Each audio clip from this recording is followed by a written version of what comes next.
in a very nice galaxy, a very nice average young man had a happy, ordinary childhood. And then something happened.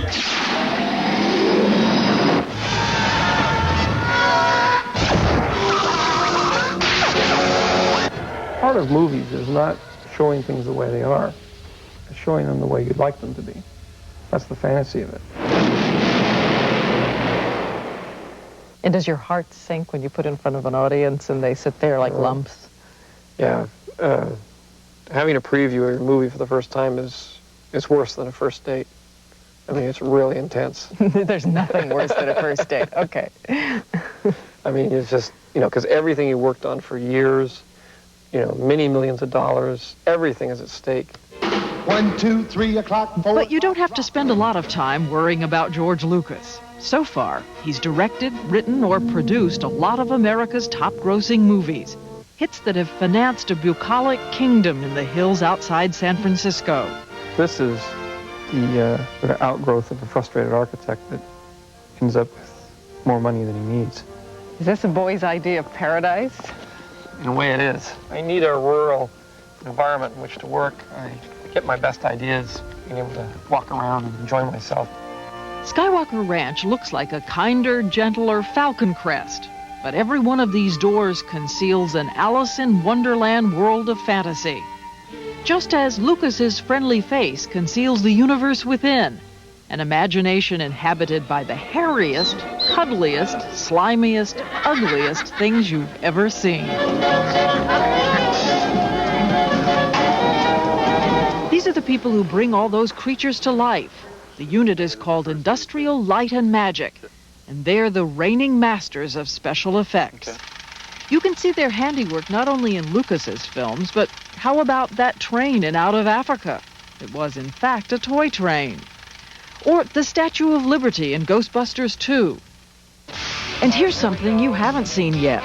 It will be in a new movie, Back to the Future Part 2. They start out with a real floating car, hoisted by invisible wires. But to make it fly through the skies above the horizon takes a few tricks of the trade. The sky and the horizon are simply a painted background. The car is a model, so authentic it took 3 months to build. We got taillights, wheels, interior lights, we got headlights. A computer has been programmed to rock the car and turn the wheels, while a special computerized camera rocks and turns as well, so that together they chart a convincing course across that painted sky. But ask the masters of special effects which one astonishes even them, and they'll all tell you this one. The watery pseudopod from the abyss. It's entirely a computer creation, painstakingly crafted to slither and move by millions of computer calculations.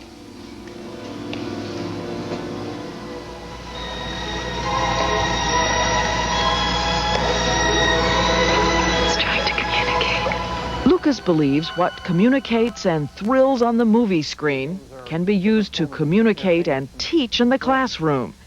He's putting together a series of interactive computer systems to help excite all the kids he feels standard teaching techniques leave behind. One of them, the map wrap, developed with the National Geographic Society. When the U.S. fought the Revolutionary War, 13 colonies bordered our eastern shore.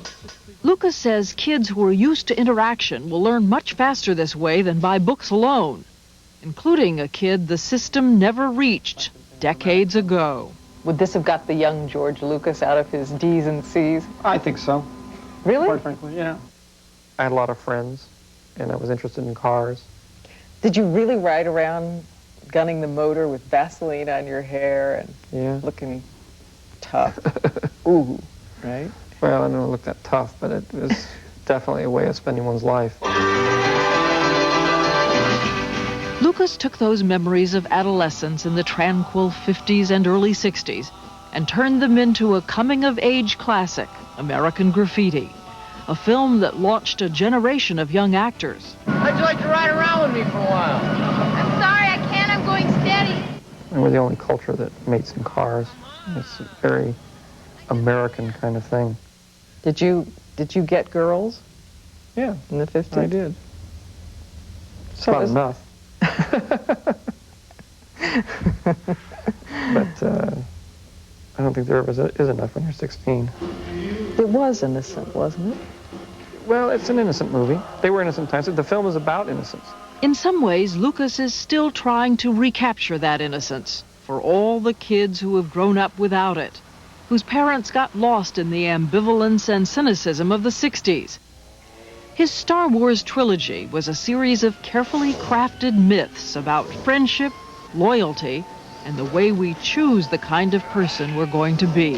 I think the world is not as supportive today as it was in the 50s and the 60s. And I don't think there's as much emotional support. So you set out to make a film about values. Yeah. I basically set out to make a modern fairy tale. And Good then- guys, bad guys. Yeah. And teach you how to live. And it's not a teaching as much as it is you get a sense of it, rather than a direct, thou shalt not. It's much more of a, I don't think I will. Is there a point in any of the three of them at which you still feel your heart pounding every time you see it? Well, yeah. I mean, they're all personal moments and filmmaking moments, so to speak. I think. For instance? Well, I still get a shiver up my back every time Luke and his father confront themselves in that final battle. There's a moment there with a few shots, a series of shots, some wonderful score by Johnny Williams. It's just sort of magical.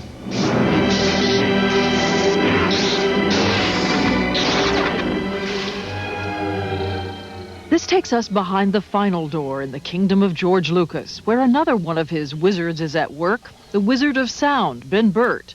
So you have all the sounds of the universe here? The known universe, yes, as far as we know at this point. So it really is very godlike, isn't it, to orchestrate your own wind and then orchestrate your lightning? No, I wouldn't go that far to say that, but we often say hearing is believing. And the sounds that we put in will often give the reality or the dramatic reality to something that otherwise would be somewhat lifeless.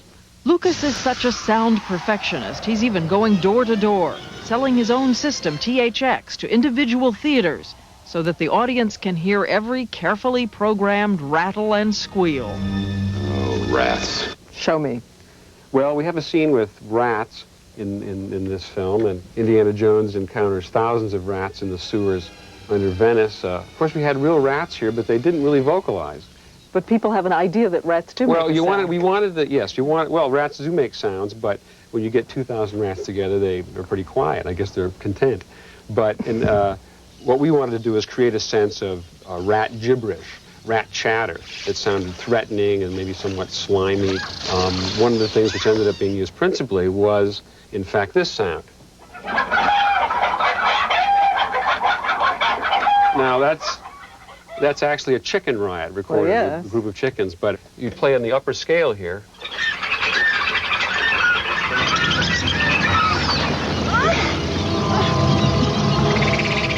Chickens become chattering rats. At any moment, you might be hearing hundreds of sounds at once, 40 to 50 different tracks running at the same time. If you want to hear the difference, this is a section of Raiders of the Lost Ark with dialogue alone. Give me the whip. Throw me the idol. No time to argue. Throw me the idol. I throw you the whip.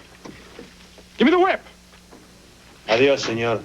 And now, after the sound has been meticulously layered in. Give me the whip. Throw me the idol. No time to argue. Throw me the idol. I throw you the whip. Give me the whip. Adios, senor. So the guy who used to conjure up Ewoks and droids and Wookiees is now managing a creative empire. It's almost perfect, except it seems not even a wizard can work magic on his private life. The exterior facade of things doesn't necessarily make one happy. Lucas and his wife went through an expensive divorce several years ago, and his most publicized romance with Linda Ronstadt is now more off again than on. life is full of conflicts. I think I would say that I'm relatively happy.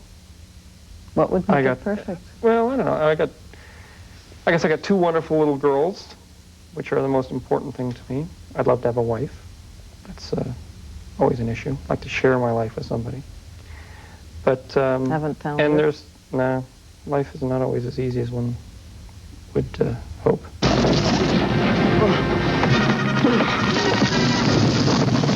But for a man like Lucas, there's always that other world where things are as you wish they would be. He's going to write and direct a new movie about caring, he says, and produce another 3 in the Star Wars cycle. Returning to a world where a simple kid with a few resources can turn off the computers, follow his feelings, and seize his destiny.